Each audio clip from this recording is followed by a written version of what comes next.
بسا اوقات بہت سی محنتوں کا نتیجہ انسان دیکھتا ہے کہ ضائع چلا گیا. میں نے 10 سال محنت کی، حاصل کوئی نہیں نکلا.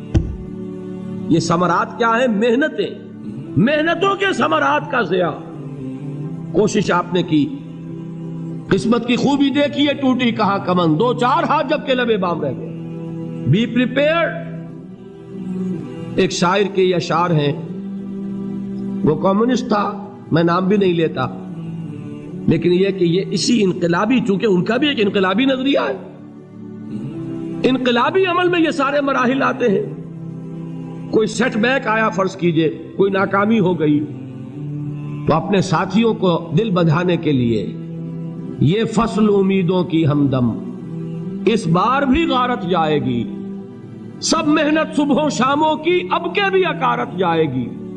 میرے نبی کے ثمرات کا جو لفظ یہاں آیا ہے، وَنَقْصٍ مِّنَ الْأَمْوَالِ وَالْأَنفُسِ وَالثَّمَرَاتِ، سب محنت صبحوں شاموں کی اب کے بھی اکارت جائے گی.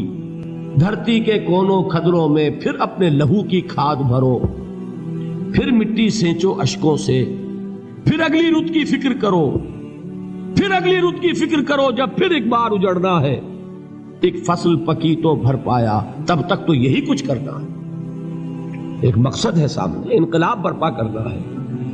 ایک کوشش ناکام ہو جائے کوئی پرواہ نہیں، نیکسٹ.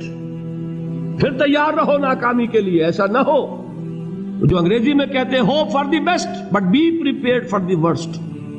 ایسا نہ ہو کہ دوسری مرتبہ ناکام ہو کے بددل ہو جاؤ، تمہاری ہمتیں جواب دے جائیں. نہیں، پہلے سے تیار رہو کہ دوسری مرتبہ بھی ناکامی آئے تو آئے، لیکن جب تک کہ کامیابی حاصل نہیں ہوتی ہمیں یہ کام کیے چلے جائیں. دیکھیے سیرت میں آیا کہ نہیں یہ واقعہ.